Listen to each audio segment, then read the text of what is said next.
Estamos listos para empezar entonces.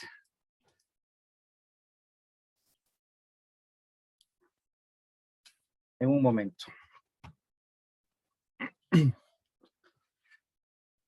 Bueno, buenas noches con todos, buenas noches con todas.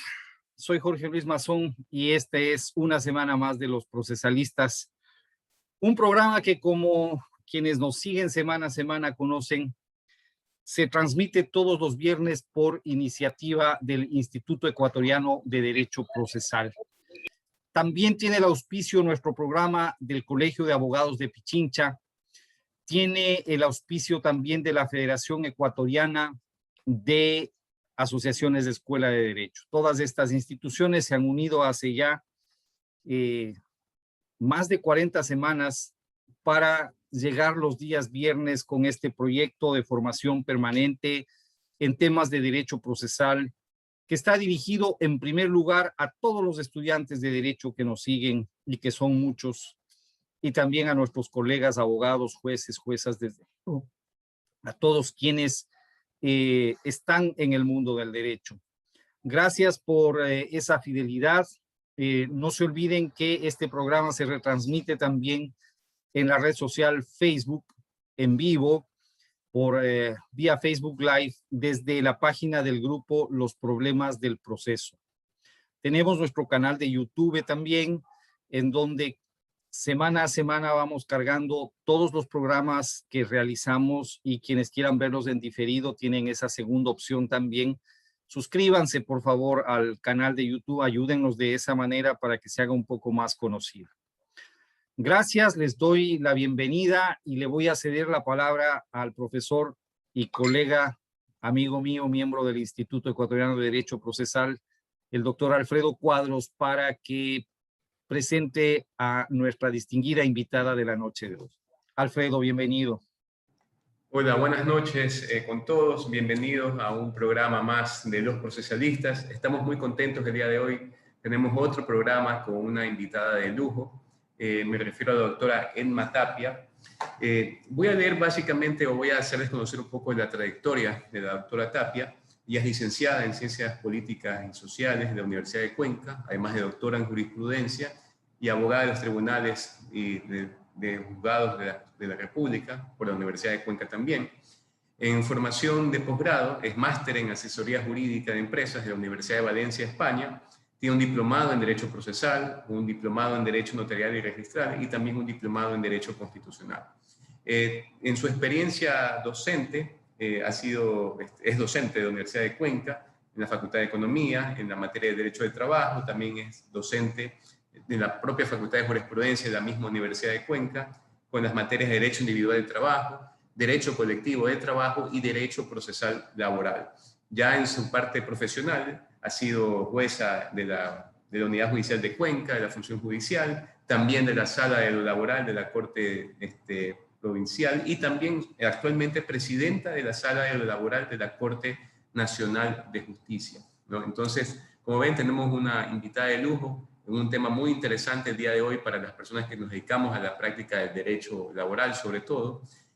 Doctora Emma Tapia, primero permítame desearle que se encuentre bien de salud. Supimos por redes sociales que tuvo una descompensación. Ya conversamos un poco antes del programa. Y solamente quiero resaltar antes de iniciar su enorme sencillez. Gracias por aceptar la invitación, gracias por esta apertura. Y eso es lo bueno, que cuando uno a veces se imagina una jueza de Corte Nacional, piensa en alguien que un poco inalcanzable, ¿no? Pero muchas gracias por su apertura, por su amabilidad y su prestancia para poder compartir esta noche y hablar acerca del derecho procesal. Bienvenida, doctora Tapia.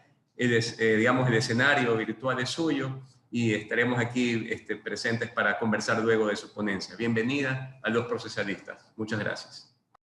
Muy amable, Alfredo. Gracias a ustedes más bien por la invitación. Gracias, Jorge Luis, por la invitación. Les vengo siguiendo, digamos así, desde hace mucho tiempo atrás. Creo que desde las primeras conferencias que ustedes tuvieron, yo estuve presente siempre. Para mí, en realidad, es un lujo estar con ustedes y poder compartir. No va a ser una conferencia para nada magistral, todo lo contrario. Lo que quiero más bien es llegar a mis alumnos, así no estén mis alumnos aquí, sé, de acuerdo a lo que decía Jorge Luis, que están muchos alumnos, a mis colegas abogados con lo poco que se puede haber aprendido a lo largo del ejercicio primero ejercicio profesional, luego siendo juez, es decir, desde los dos ámbitos, desde los dos lados que se puede ver, pues para mí un placer poder compartir con ustedes. Como les digo, no pretendo que sea una conferencia magistral, más bien una conversación con ustedes. Quedo abierto a la pregunta que ustedes quieran. Si quieren, vamos conversando al final, como los organizadores hayan planificado. Permítanme hacer referencia a aquello que vamos hoy a tratar. Es una figura que se denomina el despido ineficaz. En realidad es una figura nueva en el derecho de trabajo y que a pesar de que ya se ha venido dando en la práctica algunos años, sin embargo, dado a los muchos problemas que tuvo en su aplicación, en su procedimiento mismo, ha sido objeto de muchísimos cambios. Yo diría que es una figura tan importante y sin embargo, fíjense, por ejemplo, que no tiene una definición exacta en el Código de Trabajo, en el COGEP que también lo trata, pero no tiene una definición exacta. Y previo a dar un pequeño concepto que me permito hacerlo, quisiera recordar a ustedes que a pesar de que la Constitución de la República habla de la estabilidad de los derechos del trabajo, que habla que los derechos de los trabajadores son irrenunciables, intangibles, etcétera, sin embargo de ello, pues debemos notar que no existe una estabilidad absoluta en el Código de Trabajo. Porque usted sabe que si bien no está permitido despedir a un trabajador, sin embargo, si usted decide hacerlo como dueño de la empresa, del local, sabe que lo máximo que puede pasar es que usted tenga que pagar una indemnización y nada más que ello. Es decir, no hay o no había una estabilidad absoluta hasta que apareció esta figura que se denomina el despido ineficaz. Como les decía, no hay una definición exacta, pero para que poder alcanzar y para que ustedes puedan entender a qué se refiere exactamente esta figura, yo me he permitido hacer una pequeña definición, digamos así, y es aquel despido que una vez que se declara ineficaz, es decir, aunque hubiese producido un despido, el juez al declararlo ineficaz, por eso es el despido ineficaz, cuando el juez lo declara ineficaz, lo que hace es que no surta efecto el mismo. Ahora, algo de mucha importancia para nosotros es saber qué es lo que busca este despido ineficaz. Debemos recordar que esta no es una indemnización para nada. No es como el despido intempestivo. A usted le despiden, usted dice, señor, yo he trabajado 10 años, 10 sueldos. No. El despido ineficaz no busca una indemnización de por sí, y esto es muy importante que ustedes capten para lo posterior. Lo que busca más bien es la permanencia de la persona en su puesto de trabajo. Normalmente relacionamos al despido ineficaz con una mujer embarazada, entonces lo que busca en este ejemplo es de que la mujer embarazada en esta etapa que más necesita trabajo, la mujer que está en periodo de lactancia, cuando más necesita estar pendiente de su hijo, de los nuevos gastos, lo que busca entonces es que permanezca en su sitio de trabajo. Recuerde entonces, para lo posterior, no busca una indemnización, no es como el despido intempestivo que lo que busca es una indemnización. ¿De dónde sale cuál es su origen, digamos así? En realidad hay tratados internacionales que hablan efectivamente de una estabilidad de la mujer embarazada, pero vamos a la Constitución nuestra y en el artículo 332 hace referencia a que está prohibido el despido de una mujer trabajadora y aquí da algunas pautas que son importantes para nuestro análisis. Dice, asociado a su condición de gestación. Entonces, mire, no solo es cuando está embarazada, asociado a su condición de gestación también es, por ejemplo, si ella sufre un mal parto, por ejemplo, un aborto. Pero hay algo más incluso, y dice, asociada a su condición de gestación y maternidad, así como discriminación vinculada con los roles reproductivos. Miren lo importante de la palabra maternidad. Porque si usted se pone a pensar, por ejemplo, una madre de familia que tenga 3 hijos, que no estén en periodo de lactancia para nada, que es más, están en escuela todos. Es decir, usted va a decir, a mí ya no me ampara, mire que la Constitución no dice eso. Porque podría ser que a usted se despidan de su trabajo porque pide constantemente permiso por las cosas del colegio, de la escuela de sus hijos, porque sus hijos se están enfermando constantemente, porque un hijo le necesita, otro hijo también, y dice, no, no, esta señora con 3 hijos todo el tiempo está pidiendo permiso, prefiero no tenerle. ¿Sí ve? Es una condición asociada a la maternidad que los abogados, los estudiantes de derecho deberían tener muy presente, que no solo es al embarazo, no solo es al periodo de lactancia, sino la Constitución abarca más y eso ya dependerá de cada caso cómo ustedes lo vayan a tratar. Entonces, ¿a quiénes nomás ampara? Ampara, ya hemos visto hasta ahora un poquito, a las mujeres embarazadas, a las asociadas a su condición de gestación, ¿no es cierto? Y al periodo de maternidad. Tenemos hasta ahora 3 circunstancias. Pero a veces nos olvidamos de que hay otros artículos, que hay decretos a veces que, mire, le abarcaron a más personas. Porque usted no ha escuchado, al menos, mire, yo en todo el tiempo que tengo de jueza no he tenido un caso de que me pidan declaratoria de ineficacia de un padre de familia. Porque dicen, no, pues es para la mujer embarazada. Pues no. Fíjese que luego del 152 del Código de Trabajo hace referencia a ese permiso que se puede pedir sin remuneración para el cuidado de los hijos, ustedes recordarán. Pues mire que en ese artículo dice que si luego del uso de la licencia sin remuneración, cuando nos acogimos para cuidar a nuestros hijos, si el padre o la madre fuesen despedidos por este hecho, también se considera ineficaz. Entonces, si a usted le llega un cliente y le dice, mire, yo estaba cuidándole a mi hijo y de pronto en la empresa me despidieron, ¿podemos hacer algo? ¿Hay alguna indemnización especial? Pues esta figura especial más bien, de que a usted el juez le obliga a que le regrese a trabajar. Ahora, ¿qué tiempo quedan protegidos? Porque no es solo ese año que quedan protegidos. Porque sería fácil, usted regresa después del año y a los 3 días le mandan y dice, ya se terminó el año. Pues no.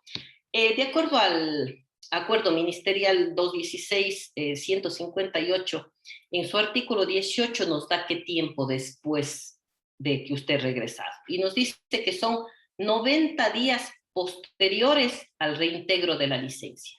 Si después de 90 días se produce este despido, se le puede demandar la ineficacia del despido intempestivo. Ahora, ¿qué otros casos?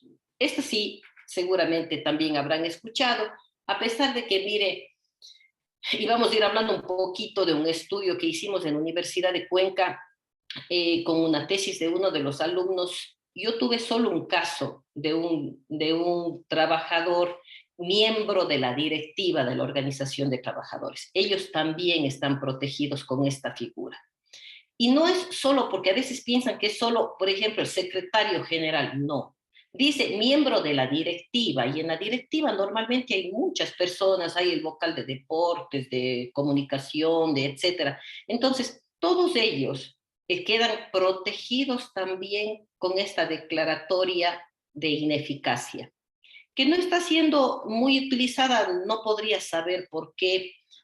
A lo mejor no están despidiendo a los directivos de las empresas, pero casos en la provincia de la Suay durante todo el tiempo, desde que se inició esta figura hasta el año 2020, hubo solo un caso. El único requisito es de que usted sea miembro de la directiva primero, y el segundo es de que se le haya notificado al empleador con esta asignación que usted tuvo como miembro de la directiva. El único requisito. Entonces, tiene que pensar que tiene que ser de la directiva y haberse comunicado al empleador. Ahora, como les decía, no hay una estabilidad absoluta en el Código de Trabajo.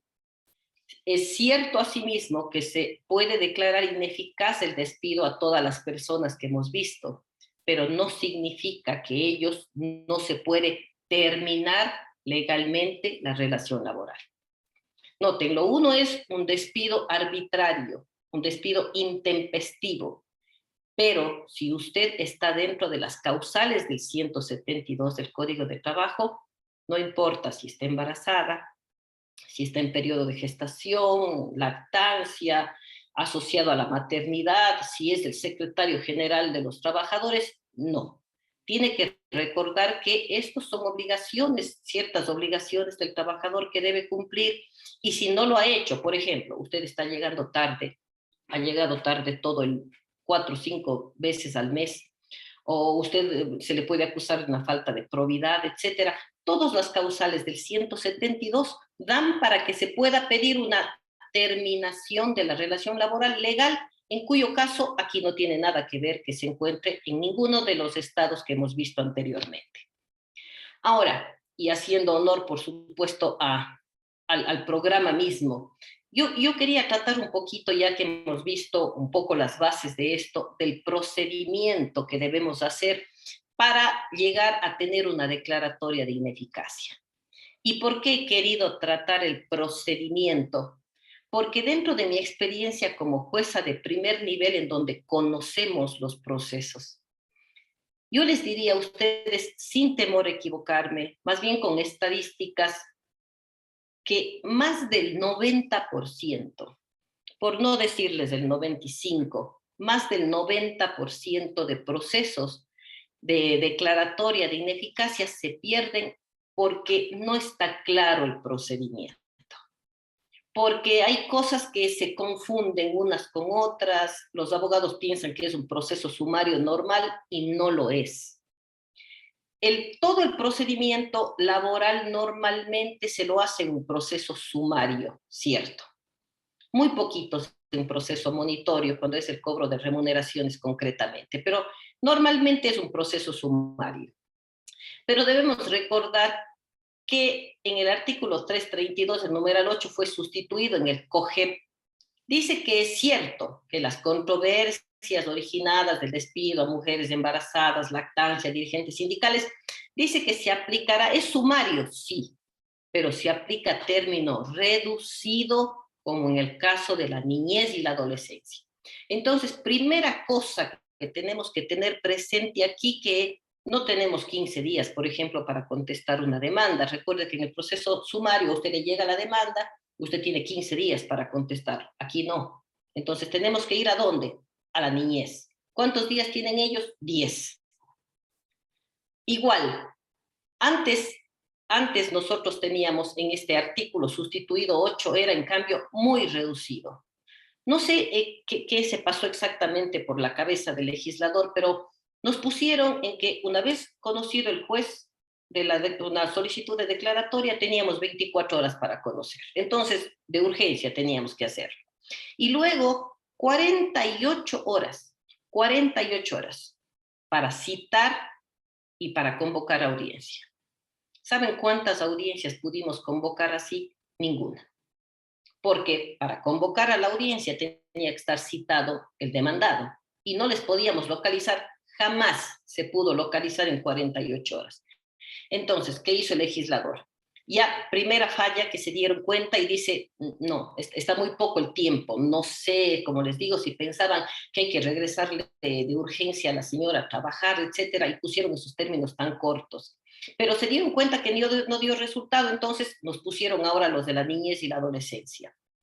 Y como que los abogados no se están dando cuenta de que los términos son más reducidos. Mire, por ejemplo, algo que he notado en todas las sentencias que hemos sacado. En un proceso sumario normalmente tenemos para apelar 10 días, ¿verdad? Entonces, muy bien. Acabamos un proceso de declaratoria de ineficacia, dictamos sentencia, sacamos la sentencia por escrito y los abogados en el día 9 nos presentaban la apelación. Y ya no.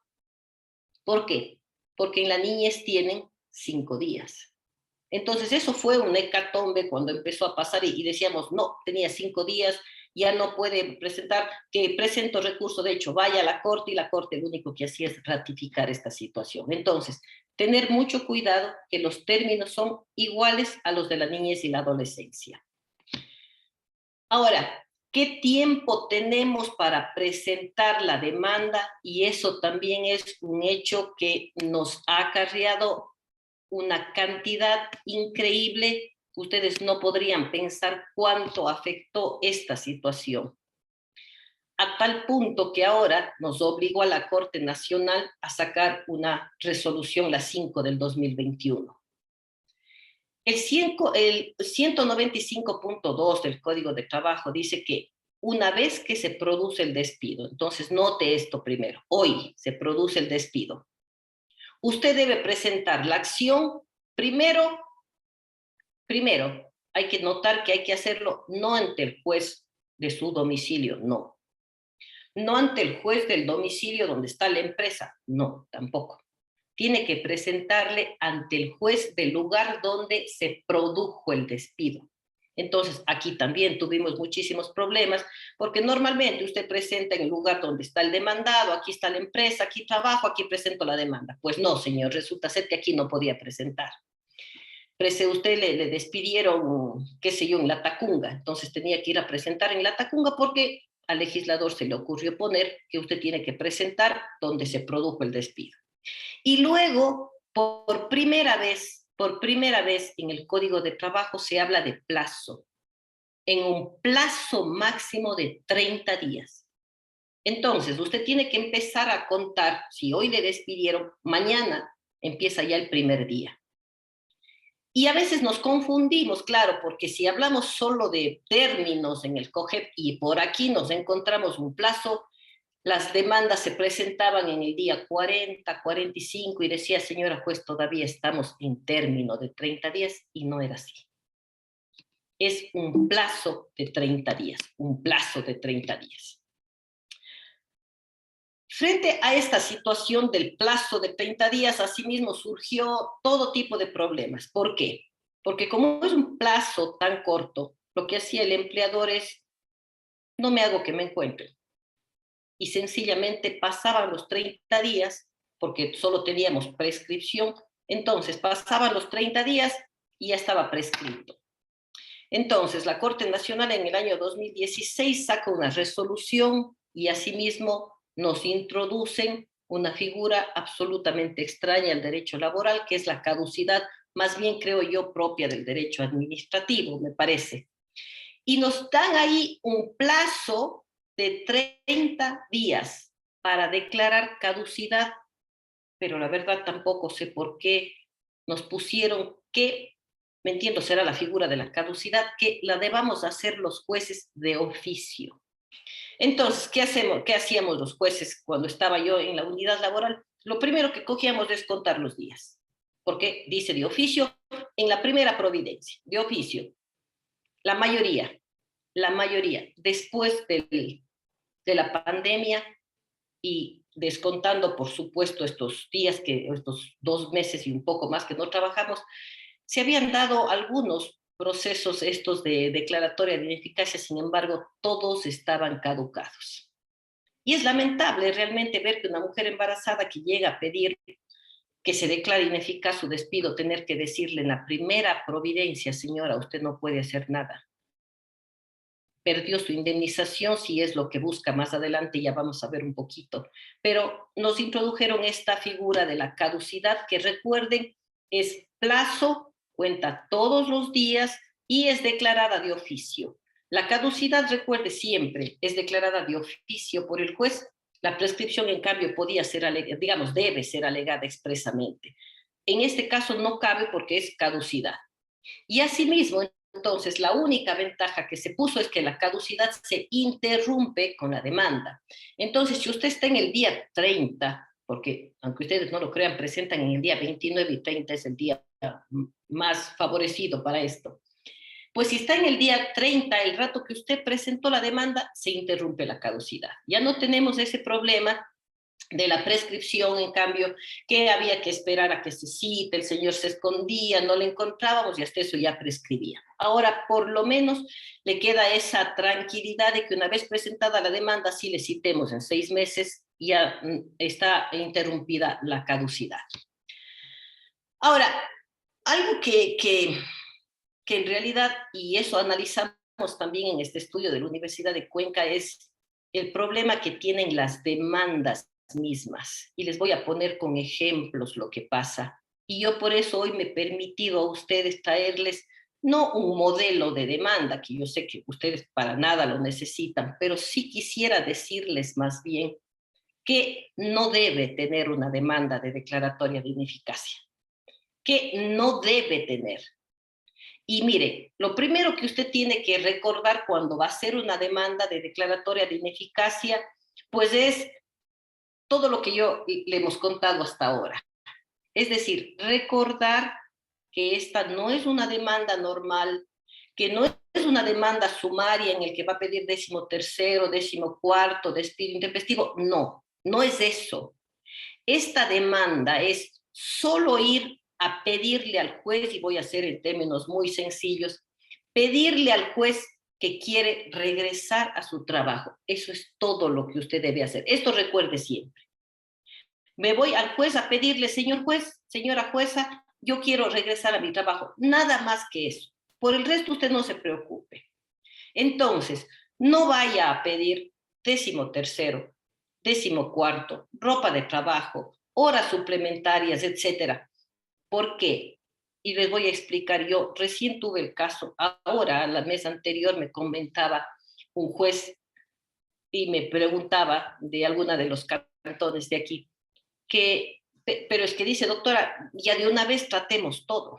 Pues no, no puede hacerlo, porque lo uno tiene un término diferente, es decir, para usted pedir el 13º de toda la relación laboral, a usted la ley le da 15 días para que usted pueda reunir, recopilar sus roles, etc. Aquí no, aquí es un término más reducido. ¿Por qué? Porque no vamos a tratar esas cosas. Aquí solo vamos a tratar que si le despidieron o no le despidieron, si le regreso o no le regreso, nada más que eso. Entonces, si es solo para pedirle al juez que usted quiere regresar a su trabajo, por favor, no incluya en la demanda pedir una indemnización de despido intempestivo. Y eso es lo que sucede en el 98% de demandas. De las 100 y un poco más de demandas que analizamos, solo 2 demandas, solo 2 no pedían la indemnización del despido intempestivo. Porque la gente lo que piensa es que yo voy a pedir la indemnización por mujer embarazada, que son 12 meses, y de una vez pido la de despido intempestivo porque ya me despidieron. Pues no, eso es acumulación indebida de pretensiones. Usted no puede decir, recuerde que era el despido ineficaz, decirle al juez, quiero regresar, y luego le dice, quiero que me pague porque me despidieron. No es lógico, ¿sí ve? No hay esto es una indebida acumulación de pretensiones, no puede pedir lo uno y lo otro. Luego ya le voy a explicar que sí, el juez le puede dar si usted no quiere regresar, pero en su demanda, no pida eso, porque corre el riesgo de que el juez le diga hay una indebida acumulación de pretensiones. Es decir, ¿qué debe pedir usted? Porque a veces me ponen cuantía indeterminada, porque dice, doctora, como yo solo quiero regresar a trabajar, eso no tiene cuantía. Pues no, todos los procesos sumarios tienen cuantía. ¿Cuál es la cuantía de esto para que usted se dé cuenta? Como usted está pidiendo regresar, el Código de Trabajo le dice claramente qué debe pedir. Usted debe pedir regresar a su trabajo una vez declarado, esto es muy importante, una vez que el juez declare la ineficacia, vamos a entender que la relación no ha terminado, ¿no es cierto? Continuó. Entonces vamos a suponer que nos demoramos unos 20 días en el proceso. Hay que pedir el pago de las remuneraciones pendientes con el 10% de recargo. Y algo importante que yo les he puesto con rojo es para recordarles nada más algo. Nunca en su demanda diga que no es su deseo regresar. Porque los abogados dicen, señora juez, me despidieron, etcétera. Y debo advertirle, señora juez, que yo no quiero regresar al trabajo, por lo tanto, como no quiero regresar al trabajo, por favor me paga el despido de mujer embarazada, el despido intempestivo, el 10%. No, porque usted no puede hacer eso. Porque usted lo que tiene que hacer es pedirle al juez regresar. Ya vamos a ver cuándo le va a decir que no quiere, pero en la demanda no. Recuerde, este rato estamos viendo que no debe tener la demanda, que debe pedir exclusivamente, y es solo esto. Señor juez, quiero regresar a trabajar. Muy bien.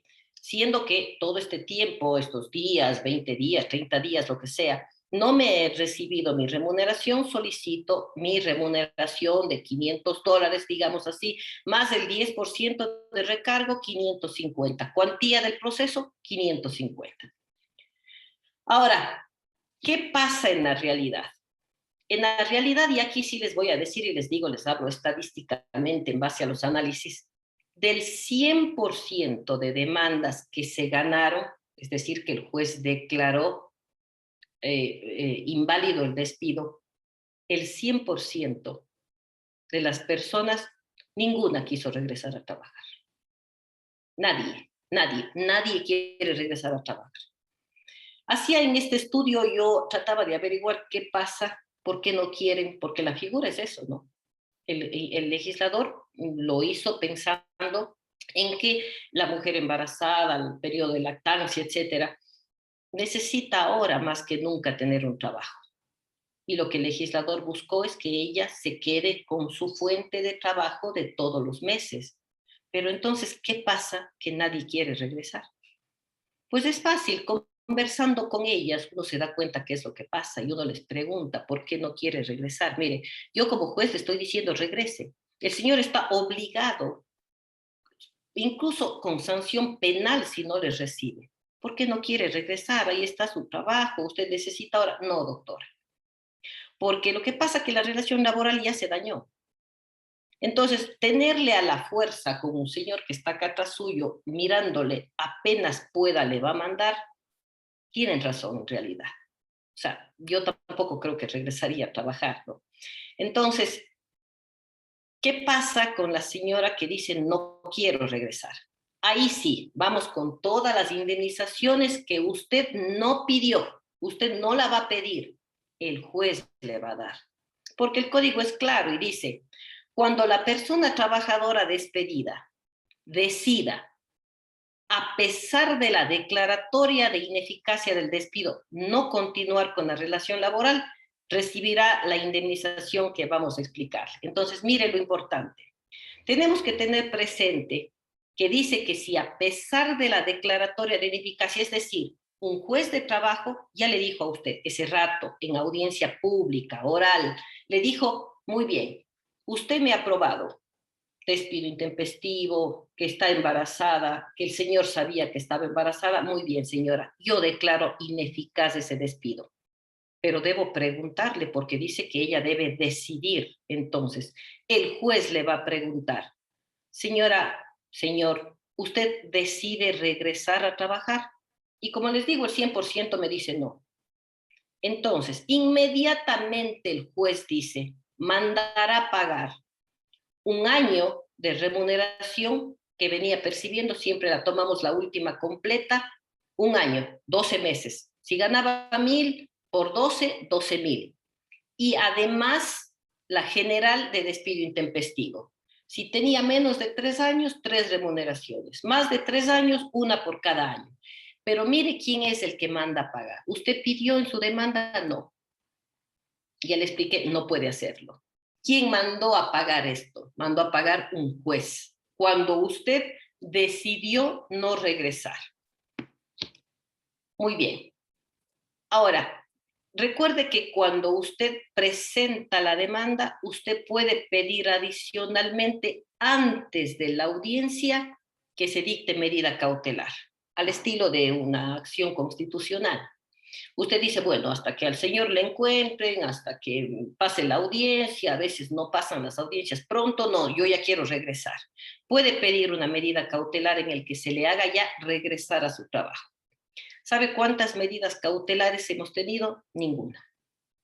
Lo que quiero demostrarles a ustedes es entonces de que no hay ese interés, esa aparente idea que tuvo el legislador de que esto iba a ser una locura, que las mujeres embarazadas de periodo de lactancia, etcétera, estaban felices de regresar. Pues no. Lo que interesa, y ustedes, como les digo, estadísticamente les puedo demostrar, y a lo mejor ustedes con sus clientes habrán visto, yo no he tenido nadie que quiera regresar a trabajar. Recuerde entonces que para contestar la demanda, la reconvención, usted tiene 10 días. Y la audiencia, a diferencia de la otra, recuerda que eran 15 días la sumaria normal. La audiencia se puede señalar hasta en 30 días en un sumario normal. En cambio, aquí tenemos solo 20 días. Otra cosa que quisiera, para ir un poco terminando, no sé cómo estoy con el tiempo. Déjenme ver solo el tiempo para ver. Ya, muy bien. Entonces, otra cosa que quería asimismo compartir con ustedes, no sé si esté correcto el término aconsejarles, pero siempre tener presente qué debemos acompañar para aprobar este despido. Porque, aunque ustedes no lo crean, llegan demandas que, por ejemplo, la demanda del señor que era dirigente sindical me llegó sin el documento de que era dirigente sindical. Entonces, el COGEP dice a la demanda y a la contestación hay que acompañar las pruebas. Entonces, ¿qué pruebas creo yo se deben acompañar? Por supuesto, ustedes tendrán mejores ideas que las mías, pero como solo una sugerencia, yo diría primero, pues si estoy demandando a una mujer que esté embarazada, obviamente voy a acompañar una prueba de embarazo. Alguien me dijo, si el embarazo es absolutamente notorio, no necesito acompañar, pues no, sí necesita acompañar, porque yo no sé si llega una mamita con una barriga muy grande, si efectivamente está embarazada. O sea, ahora se puede dar tantas cosas, entonces no se arriesgue a eso. Llegue a la demanda con la prueba del embarazo. Si es que está en periodo de lactancia, por ejemplo, pues ya no serviría la prueba de embarazo, nos va a servir el certificado de nacido vivo, por ejemplo, que nos va a permitir saber que el niño tiene 3 meses. Si es el dirigente sindical, pues la prueba de que es parte de la directiva. Pero recuerde también que esto es una declaratoria de ineficacia de un despido intempestivo. Entonces, ¿qué tenemos que probar? Porque asimismo a veces, en cambio, sí llegan con la prueba del embarazo y etcétera, pero no me prueban el despido. Y recuerde que lo que el juez tiene que hacer es declarar inválido un despido. Entonces tiene que probarme el despido. Ustedes saben mejor que nadie que el despido siempre hay que tener presente algo. El despido es un hecho que sucede en un sitio determinado, en un lugar determinado, de una forma determinada. Usted no puede decir, por ejemplo, uno de mis empleadores me despidió, o el mes anterior, más o menos por mediados del mes, o más o menos por fin de mes fui despedido. No, tiene que decir si es posible, el día siempre, pero yo les recomendaría incluso el día, la hora, quién le dijo, cómo le dijo, quién estuvo presente, y esos quién estuvo presente tienen que estar en la audiencia también. A veces quieren probar el despido con una sola declaración de parte, que siempre es bueno pedir. Yo todavía confío en la gente, todavía confío en que bajo juramento me van a decir la verdad, pero hay veces que lamentablemente esa confianza no es retribuida y uno sabe que no están diciendo la verdad a veces. Si piensa probar solo con una declaración de parte, es muy riesgoso eso. Siempre trate de buscar pues el mensaje, el correo electrónico que le mandó, los testigos que escucharon, para que se pruebe eso. Pero otra cosa y fundamental en este procedimiento es que el empleador tenía que saber que está embarazada. Eso no se olvide, porque hemos tenido casos que se ha probado el despido, que se probó el embarazo, pero la señora me dijo que estaba embarazada. El último caso que tuve en Cuenca, la señora me dijo que ella se enteró que estaba embarazada 4 días después del despido, o sea, ni ella misma sabía. Entonces, hay que acompañar todo ese tipo de pruebas para poder demostrar este despido intempestivo, que es importante hacerlo. Con esto en mente, entonces, creo yo,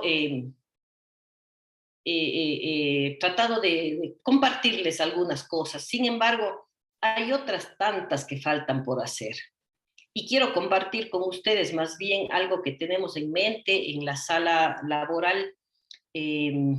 que queremos sacar como resolución, estamos trabajando en ello.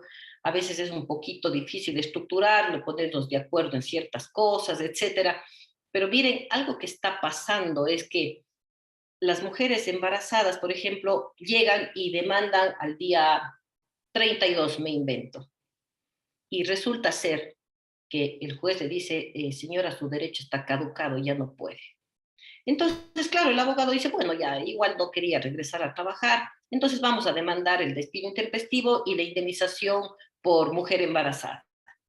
Y resulta ser que por ahí buscando el código nos dimos cuenta que el legislador se nos llevó ese artículo. No tenemos el artículo ya. No estoy bien, ya no recuerdo muy bien, pero me parece que era el 154 del Código de Trabajo que tenía la indemnización especial para mujer embarazada. Y decía, quien despida a una mujer embarazada pagará 12 meses. Es esa que tenemos ahora aquí introducida en el despido ineficaz. Pero entonces, ¿qué hacemos con la mujer embarazada que se supone que le estamos protegiendo en esta etapa y resulta ser que ella no sabía que tenía un periodo tan corto, 30 días, plazo además, hasta que se decida, hasta que converse con la vecina, con el esposo, con alguien, le recomienda un abogado, se va donde otro abogado, hasta eso ya pasaron 2 meses. Y resulta ser que se quedó sin esa indemnización. Entonces, y más bien les adelanto y les doy la primicia, diría yo, y esperamos que el Pleno de la Corte nos apruebe.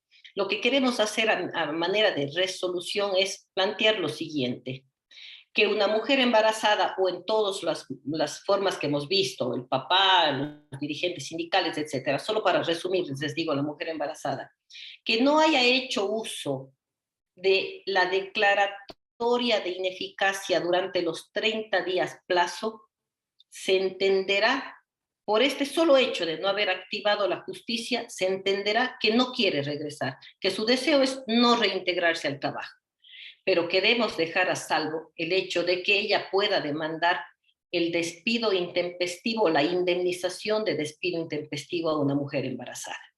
De tal manera que no le quitemos esto que no entendemos todavía por qué lo hizo el legislador, pero que ella pueda pues tener esta indemnización que, como hemos visto con las pruebas que yo les he dicho y que les he mostrado, lo que busca la mujer no es regresar a trabajar, es que le indemnicen por el hecho de haberle despedido en todos los estados que hemos visto.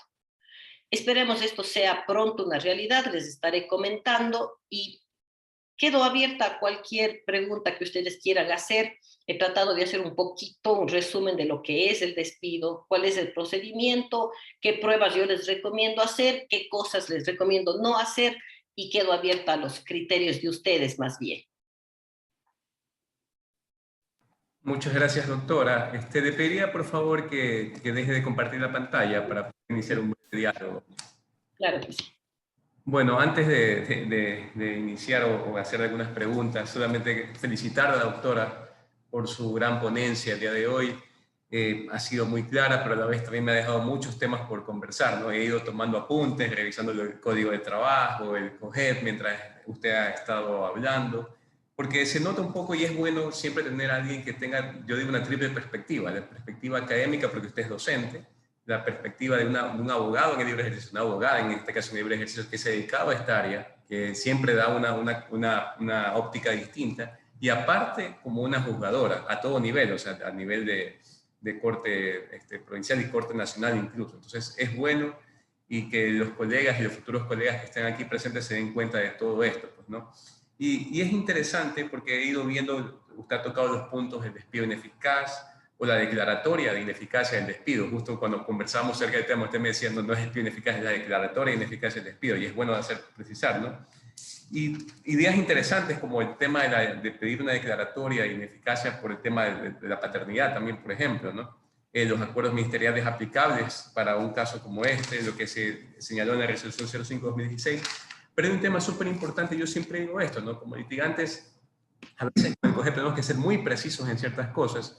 Y usted ha atinado un tema que yo no lo había pensado, por ejemplo, la cuestión de la reducción del término para la apelación, para la fundamentación de la apelación, ¿no? Y hay otra cuestión también que me pareció súper importante porque de una volví, esto quiere decir entonces que también debe haber un término reducido para la nueva prueba, en casos de declaratoria de despido ineficaz, en este caso de mujeres embarazadas o lactancia y gestación, o dirigentes sindicales. O sea, también se reduce el término para presentar lo que denomina el código la nueva prueba, que vendría a ser solo 3 días. Una precisión importante.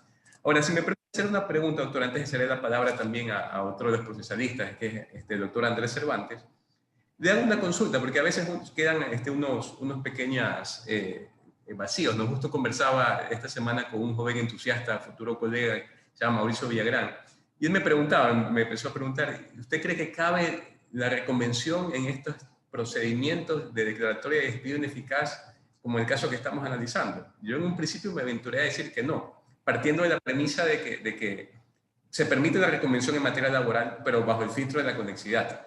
Pero entonces la pregunta es, si se aceptaría en estos casos que estamos viendo el día de hoy una reconvención, ¿cuál sería el término para contestar esa reconvención? ¿Sería un término reducido, el mismo término? Entonces yo me aventuré a decir que no. No sé si usted ha podido analizar un caso similar, lo ha visto en su experiencia.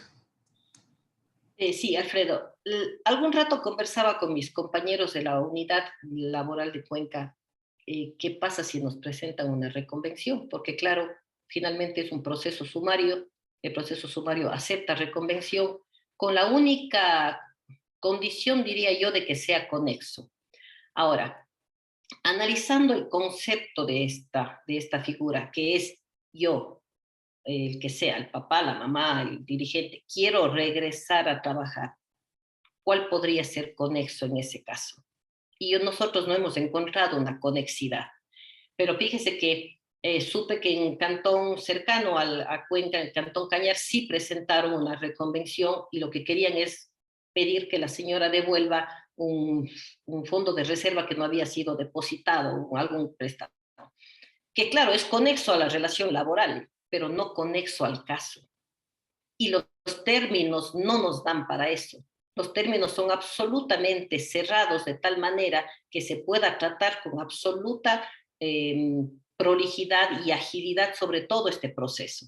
Ahora, no significa que usted, como empleador, si le está debiendo el aporte del préstamo quirografario al IES que no pagó la señora, pues puede hacerlo en la vía normal. Pero en este yo no le veo la conexidad que podría ser.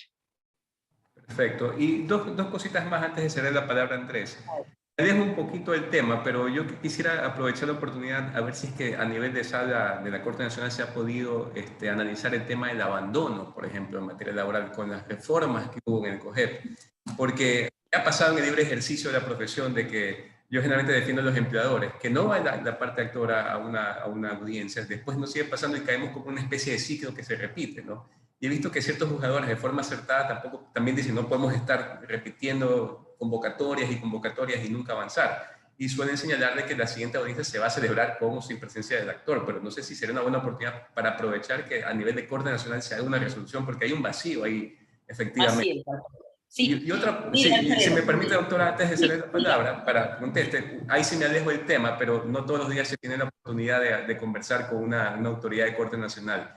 Que usted que ha visto muchas audiencias, está en el tema de las audiencias telemáticas, ¿qué nos puede aconsejar a los abogados, a los estudiantes de derecho, a los futuros colegas, acerca de las cualidades que usted considera que debe tener un abogado en audiencia y sobre todo también por escrito? Esas dos cositas nada más antes de ceder la palabra. la última parte se me cortó un poquito, Alfredo. Sí, ¿cuáles serían las cualidades que usted recomendaría que deben tener o deben cumplir los abogados en el libre ejercicio en una audiencia de casación y también hasta por escrito? O sea, ¿cuáles son los consejos que usted nos daría, ¿no? Antes de la palabra, Andrés. Muchas gracias, doctora.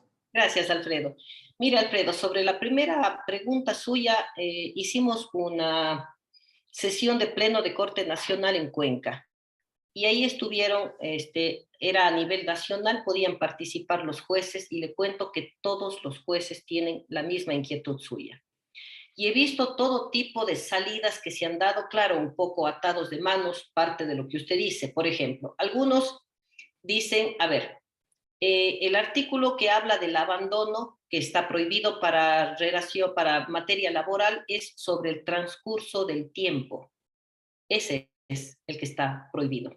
El del 84, me parece, en cambio habla de quien no comparece a una audiencia, dice, se declarará el archivo de la causa entendiéndose como abandono. No sé por qué le pusieron la parte de que se entienda como abandono. Pero lo uno es procedimental y lo otro es transcurso del tiempo. Por el transcurso del tiempo, claro, un poco hablando de los derechos de los trabajadores y etcétera, a veces no es culpa del trabajador, el abogado se descuidó, qué sé yo, tantas cosas, perfecto, no va con el abandono. Pero ¿qué pasa cuando no viene a la audiencia? Y entonces hay abogados o hay jueces que dicen, yo aplico el 87, aplico el 87 y digo, no, declaro el archivo de la causa abandonado. Recuerde, Alfredo, que puede volver a presentar la demanda en 6 meses. Otros, y ahí sí no sé de dónde sacaron esa base, porque aquí digo aplico la ley, pero otros dicen, vamos a darle una oportunidad más. Si usted no viene en la segunda, le declaramos el abandono y eso no está en ninguna parte. Es una salida, sí. Y hay otro, mire, que yo decía, ya creo que son todas las opciones. No, no, hay otra opción que he visto que han aplicado, porque a la Corte Nacional ya nos llega de todo el país y entonces uno ahí ve todas las ingenuidades que le dan algunos jueces. Y dice, un juez, por ejemplo, dice, muy bien, no hay abandono, cierto, yo continúo el proceso. Muy bien, señor demandado, tiene usted la palabra. Hasta aquí el actor no está, continuamos sin él, señor demandado. ¿Qué hace el demandado, Alfredo?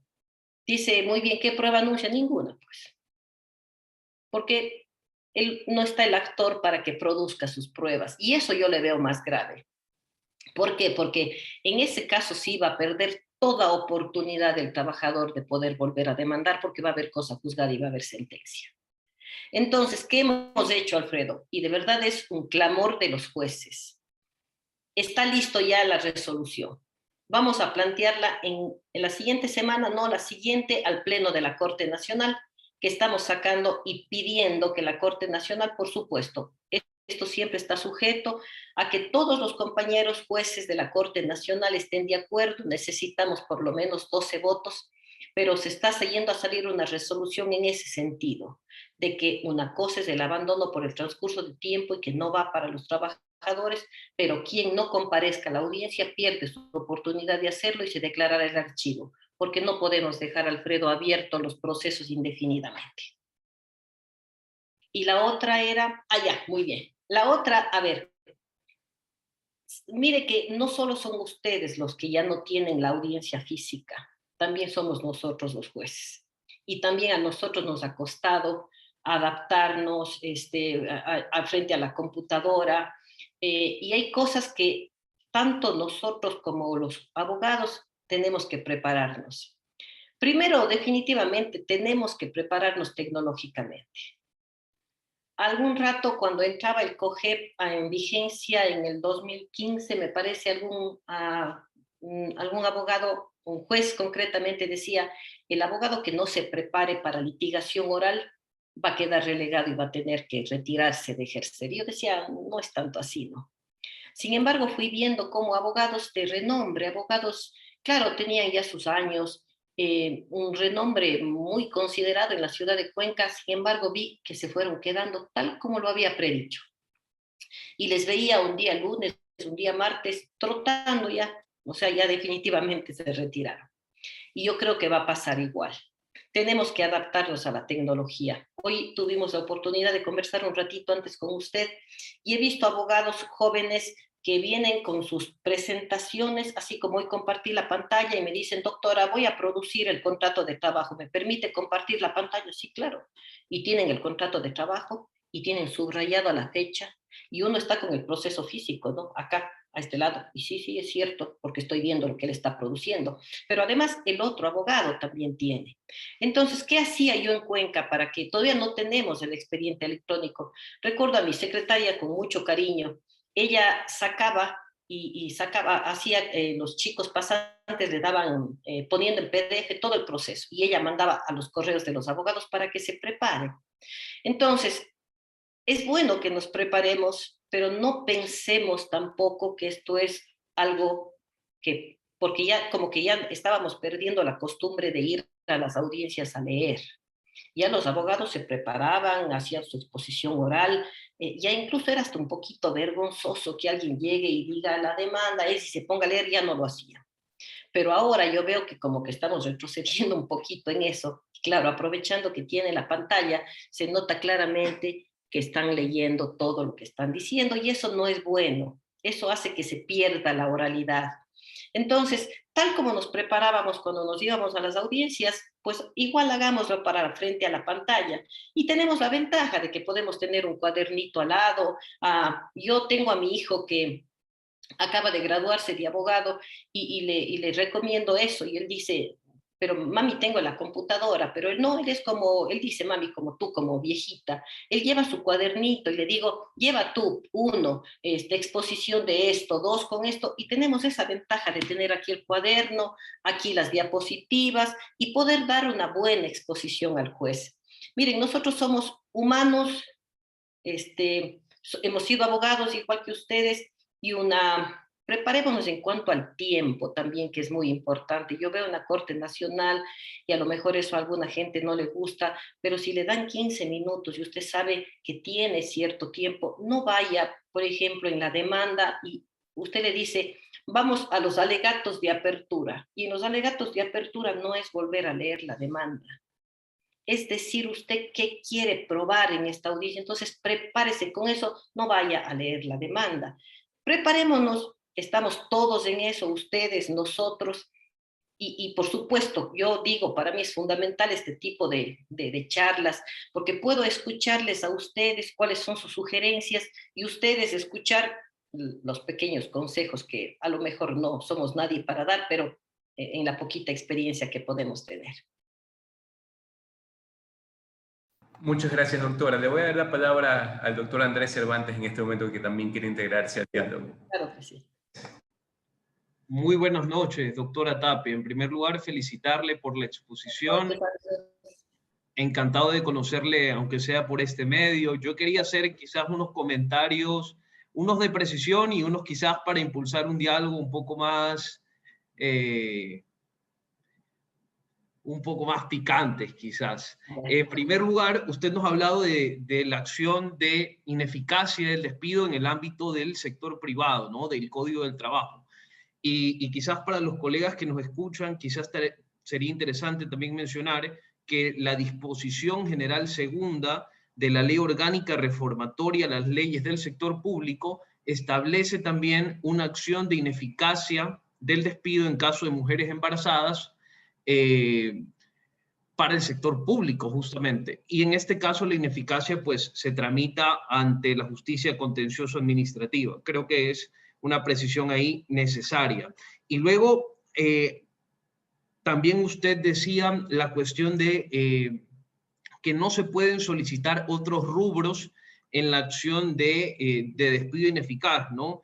Y esto me parece interesante porque no es únicamente por el tema de que los términos son distintos, sino que también la apelación se concede con efecto devolutivo en el despido ineficaz, mientras que en el caso normal, pues, es con efecto suspensivo, ¿no? Y lo que sí me gustaría discutir es el tema de la sentencia 319JP/20 de la Corte Constitucional, porque ahí básicamente se dice que lo mismo que se hace con la acción de despido ineficaz, se puede hacer con una acción de protección. Entonces, quisiera saber ahí sí su criterio, ¿no? Porque parece haber una especie de contradicción entre lo que dice el Código del Trabajo y la posibilidad mucho más expedita que nos da una acción de protección. Porque en esa sentencia la Corte dice claramente, la vía adecuada y eficaz es la acción de protección. Y me causa un conflicto y quisiera saber su opinión. Gracias. Mire, Andrés, en las acciones de protección que llegaron al inicio, diría yo, de esta figura, los jueces constitucionales, que no eran laborales en el fondo, todos somos constitucionales, pero digamos juez penal, etcétera, que tocaba, ellos decían, para mí es preferible que toque un juez laboral. Ahora, es cierto, Andrés, que todos somos jueces constitucionales, pero si usted me pide mi criterio, si usted quiere hacerlo vía acción de protección, pues efectivamente, si la Corte Constitucional le da la vía para que pueda hacerlo, siendo más un derecho tan reconocido, tan consagrado en la Constitución, pues puede hacerlo. Pero yo, Andrés, sí preferiría no sé realmente cuál sea la realidad en cada cantón, cuál sean los términos que se manejan, pero nosotros cuando nos tocaba una acción de despido ineficaz, pues nosotros paralizábamos todo. Recuerde que primero eran 48 horas, entonces es eso primero, eso primero. Ahora aquí en la Corte Constitucional, incluso como estoy de presidenta de sala, yo dije, debe haber bastantes acciones de despido ineficaz, vamos con esas, porque esas son urgentes, y resulta ser que solo había 2. Pero si usted me preguntaría, yo me iría por un juez laboral, dada la experticia de él. Porque si bien sabemos constitucional, o se entiende, deberíamos saber, yo no sé qué tanto todos estén capacitados. Es como que usted me ponga a mí en el ámbito administrativo, a que analice la nulidad de un acto administrativo, me va a poner en graves aprietos. Entonces, no sé si sea lo mismo ponerle a un juez de la niñez, un juez civil, a que analice qué, por ejemplo, qué se debe considerar como despido intempestivo, cómo lo pruebo, cómo exactamente debo analizar. Tal vez por ese lado, Andrés, yo me iría por la experticia de un juez laboral. Pero si ustedes consideran que a lo mejor es más expedita la vía, más eficaz, más rápida por la vía constitucional. Doctora, le digo esto, Duda, y Andrés. aquí termino, solo porque usted mencionó que para la acción de despido ineficaz es necesario probar que se notificó al empleador con el estado de gravidez de la mujer, y es curioso, y por eso personalmente yo prefiero la vía constitucional, porque la sentencia que le comenté hace un momento dice que la mujer no tiene que notificar el embarazo, que no es necesario, que lo puede notificar en cualquier momento. Así Y es. esto produjo un voto muy potente ahí de Carmen Corral. Entonces, claro, como abogado uno sopesa dependiendo del caso, pero le agradezco y le felicito nuevamente. Encantado. Alejandra, Andrés, no, con mucho gusto. Como le digo, esos son los requisitos que así es como los tramitamos, así es como está en el código, así es como está establecido. Ahora, yo le hago una pregunta, Andrés, y no pongo en discusión para nada una sentencia constitucional, no me gusta hacerlo. Pero, ¿qué le parece, Andrés, en el caso que yo le comenté del último caso que tuve en Cuenca? La señora no sabía que estaba embarazada. Ese incluso, este rato están demandando, más bien por el 164.6, más bien, porque se cerró el negocio. Entonces, ella no sabía que estaba embarazada, pero claro, le avisó 4 días después. Entonces, siempre va a haber ciertas cosas que debamos analizar adicionalmente. Definitivamente no me siento capacitado para responder la pregunta, pero ahí tenemos esas dos vías. No, nada más. Sí, así es, Andrés. Gracias, Sí. doctora. Claro, sí. Y A si me usted. permite meter un poquito de comentario, sobre todo por el tema de que a mí siempre me llama la atención el juicio laboral. Yo litigo bastante en temas laborales. Me llama la atención que se divide mucho lo que yo llamo ahí un juego de la carga probatoria. Porque, por ejemplo, si se alega despido, el trabajador tiene que probarlo como la jurisprudencia que todos conocemos, pues, ¿no? Pero si de repente el empleador al contestar dice no hay despido o un abandono, entonces se modifica la carga probatoria, se reclaman valores, se entiende que yo como empleador tengo que probar que pagué los valores, se invierte la carga probatoria, entonces hay temas. Y con la sentencia que cuenta Andrés también resulta interesante porque en justicia constitucional se va a alegar que ese despido se dio por discriminación, básicamente, y así sean activados, la carga de la prueba se va a invertir, ¿no? Entonces, por eso es que también comprendo también lo que dice Andrés, el tema de como uno litigante, uno trata de sopesar cuál es el tema. Me ha tocado también a mí hasta defender temas en los que se alega discriminación, por un despido por discriminación en sede constitucional. Entonces, se invierte totalmente la carga de la prueba. Yo soy el que tengo que probar que no hubo una discriminación. Entonces, Así es. hay una cuestión diferente. Entonces, resulta muy interesante. También Ricardo Hernández, el profesor Ricardo, también quiere hacer una pregunta, que es productor también aquí del programa. No sé si está Ricardo. La pregunta. Buenas noches. Buenas noches, Ricardo. Antes, sí, yo quería, algún rato quise decir esto y se me fue. El derecho laboral, hay mucha gente que dice, laboral es facilito. O dicen, yo soy experto en, qué sé yo, civil, administrativo, y haces laboral. Sí, sí, también. Y yo siempre les digo a mis alumnos algo, el derecho laboral no es que sea difícil, pero es eminentemente técnico. es técnico y hay cosas como estas que dice Alfredo, por ejemplo, que usted, o sea, dice, sí, o sea, la señora, ¿qué pasó? Yo no le despedí. Lo que pasa es que ella abandonó el trabajo. Y sí, cuenta así tranquilamente y uno como juez apenas lee eso, dice, ya se fregó. Ya casi que está aprobado el despido. Entonces son esas pequeñas cositas, así como esta de la declaratoria de ineficacia, estas pequeñas cosas que hacen que sea eminentemente técnico y que hay que tener mucho cuidado en un montón de detalles, que ya otra vez podemos hablar del juicio laboral en sí, que asimismo es eminentemente un técnico. Ricardo, le escucho, perdone usted. Buenas noches, doctora. Qué gusto conocerle por este medio. Igual siempre felicitarle por su intervención y además por la iniciativa que ha tenido siempre de compartir la publicidad de sus audiencias, que yo les he sugerido a muchos alumnos míos y me han dado muy buenos comentarios de cómo se realizan estos temas. Bueno. Yo quería hacerle un comentario, una pregunta y una invitación. El comentario va por el tema que usted manifestaba respecto al plazo que se tiene para interponer esta acción, para presentar la acción, que usted decía, bueno, se entiende como, al decir plazo, se entendería que corren todos los días para contabilizar el tiempo para poder ejercer esta acción. Yo soy más bien de las personas que cree que término y plazo pueden llegar, son sinónimos, de hecho, y que más bien depende de cómo la ley nos diga cómo se deberían contar. Por ejemplo, en la entonces vigencia del artículo 118 del JAFE, los trataba como sinónimos y más bien dependía si es que se ponía en días o en meses. Lo mismo dice el Código Orgánico Administrativo al día de hoy. Si yo digo plazo de 3 días o término de 3 días, se entiende que son días hábiles, dice la ley. Y más bien, la pregunta en ese caso iría entonces, bajo el análisis que usted ha hecho, que entiendo que es un criterio que manejan los jueces, ¿qué pasaría, por ejemplo, si el día 30 cae un día sábado y tenemos, por ejemplo, lunes y martes, incluso también un feriado? ¿Cómo contabilizamos esos 30 días? Porque la idea de que se cuenten los plazos como días, como todos los días, está enfocada porque se puede presentar cualquier acción en ese momento, por ejemplo, en los temas constitucionales, ¿sí? Claro. Entonces, ¿qué pasaría en el caso en que en los 30 días terminen un día sábado, tomando en cuenta que el criterio ha sido que cuentan todos los días? ¿Se le perjudica al trabajador en un día o se le permite que el primer día hábil lo presente? Esa era la pregunta. Y la invitación que yo le quería hacer, el año pasado usted nos acompañó gentilmente en el primer Congreso de Derecho Procesal y queríamos hacerle también la cordial invitación para el segundo Congreso que se realiza este año. Esperamos contar también con su presencia, doctora. Gracias, muchas gracias, Ricardo.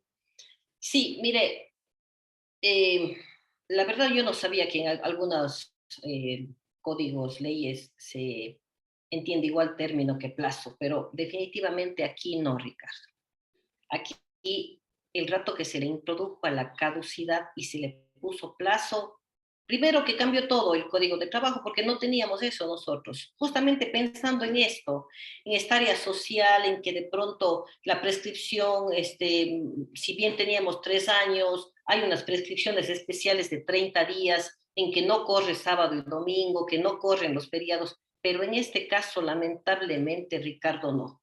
Y así se está aplicando a nivel nacional.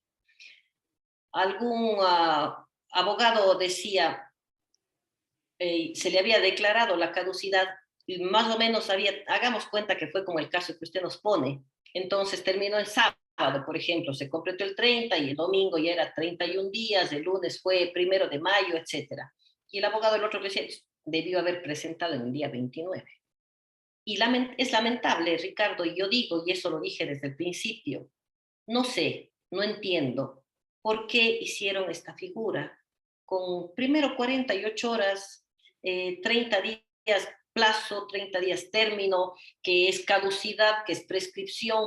Ricardo, lo único que se ha terminado haciendo con esta figura después de todas estas adecuaciones, primero es que se le terminó quitando la indemnización propia del despido de una mujer embarazada.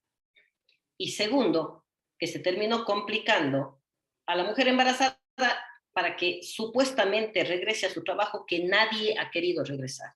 Y le digo, supere un caso que sí había querido trabajar o regresar en una empresa pública.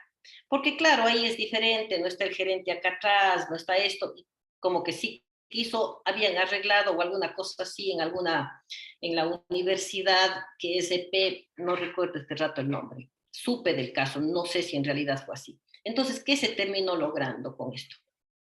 Nada, que ya tenemos una resolución de la Corte, la que les decía que puso la caducidad. Tenemos otra que tratamos de arreglar, la 5 del 20, y ahora estamos yendo a sacar otra para tratar de recuperar esos 12 meses. Mire, ¿qué se logró? Nada. Para mí, si usted me preguntaría, yo quitaría la figura. Si no ha dado resultado, si las mujeres y los papás, los dirigentes sindicales no quieren regresar a trabajar, quito la figura, dejo los 12 meses, dejo con los 3 años de prescripción normal y demando en 1 año, en 2 años, y quedamos como estábamos antes. Puede ser que haya criterios contrarios a ello, pero es mi criterio. Y referente a su invitación, con muchísimo gusto, Ricardo. Yo decía el día que para posesionarnos a la Corte Nacional, nos decían qué es lo que espero de la Corte Nacional. Y yo lo que espero de la Corte Nacional, y les vuelvo a repetir a ustedes, es acercarme a ustedes. No estar, como decía Alfredo, yo recuerdo alguna vez que quise venir a hablar con un juez en la Corte Nacional, resulta ser que no ha habido cómo, o sea, era imposible. Y yo decía, no, hay maneras de acercarnos con la academia, con los colegios de abogados, con las universidades, con las asociaciones de escuela. Estamos aquí para conversar. Y si usted me hace la gentil invitación, Ricardo, con muchísimo gusto. Gracias, más bien. Muchísimas gracias, doctora. Gracias, Alfredo. A usted. Sí, gracias Ricardo, un gusto saludarte también. Con Ricardo, que nos hemos conocido en pandemia y no nos hemos podido desvirtualizar todavía, entonces algún momento ya habrá que podamos conversar en persona, hablar de fútbol y de derecho. Pero el tema que plantea Ricardo también es interesante, hago un comentario rápido, porque incluso fue a través de una sentencia de la Corte Constitucional que la buscaba mientras Ricardo hacía la pregunta, que es la 011-11-SCN-CC, en que la Corte Constitucional dijo que, o diferenció que una cosa es el término y otra cosa es el plazo. O sea, dejó claro porque la discusión, por lo menos a nivel doctrinario, no era tan claro como yo la tenía, por lo menos desde mi época de estudiante, ¿no? Pero bueno, en todo caso, una preguntita más y basada también en un tema del chat que me parece importante. Usted ha resaltado mucho, doctora, la importancia en estos casos de prepararse no solamente en la parte de fondo, sino también en la parte adjetiva, en el procedimiento. Una pregunta que se hace, me parece una duda interesante, es, yo gano la declaratoria de despido ineficaz, perfecto. ¿En qué momento le digo al juez que mi cliente no se quiere reintegrar? ¿Será el momento luego de que dicta sentencia, en la misma sentencia oral, le digo, señor juez, mi defendida en este momento no quiere ampliar su sentencia, o por escrito luego de la sentencia por escrito? ¿Cuál es el momento ideal? A ver, yo decía algún rato que conversábamos, tuve la oportunidad, siempre estoy encantada, me gusta dar clases, creo que es mi verdadera vocación, es ser docente. Entonces también fui docente en la Escuela de la Función Judicial y les decía a mis compañeros que ahora son jueces, que está claro lo que dice ahí. Dice, una vez declarada la ineficacia del despido intempestivo, el juez consultará. Entonces, yo sugiero siempre a mis compañeros jueces, consúltele ese momento. ¿Qué hacíamos? Administrando justicia en nombre del pueblo soberano, etcétera, declaro ineficaz el despido efectuado a la señora XX. Frente a ello, consulto a la señora si es su deseo reintegrarse. Ese momento, si quiere puede consultar con su abogado, normalmente no quieren consultar. Antes que usted le termine de decir, ya le están diciendo, no quiero. Pero hay casos en que los jueces a lo mejor quisieron tomar otra opción y ellos declaran ese momento y no preguntan. Pero luego el señor presenta un escrito y le dice, bueno, señor juez, usted finalmente ya dictó sentencia, ha dispuesto que yo regrese, pero es mi deseo no hacerlo. Entonces, ahí sí, por ese tipo de formalidades no vamos a decir, no, usted debió haber dicho en la audiencia, ya no lo dijo, no. Si una vez declarada la ineficacia, que también está con la sentencia escrita, la señora a través de su abogado y con un escrito le dice que no quiere regresar, pues habrá el juez en ese momento entonces, post sentencia, digamos así, decir que, siendo que es su voluntad no regresar, pues habrá que pagar la indemnización por despido intempestivo y la de mujer embarazada.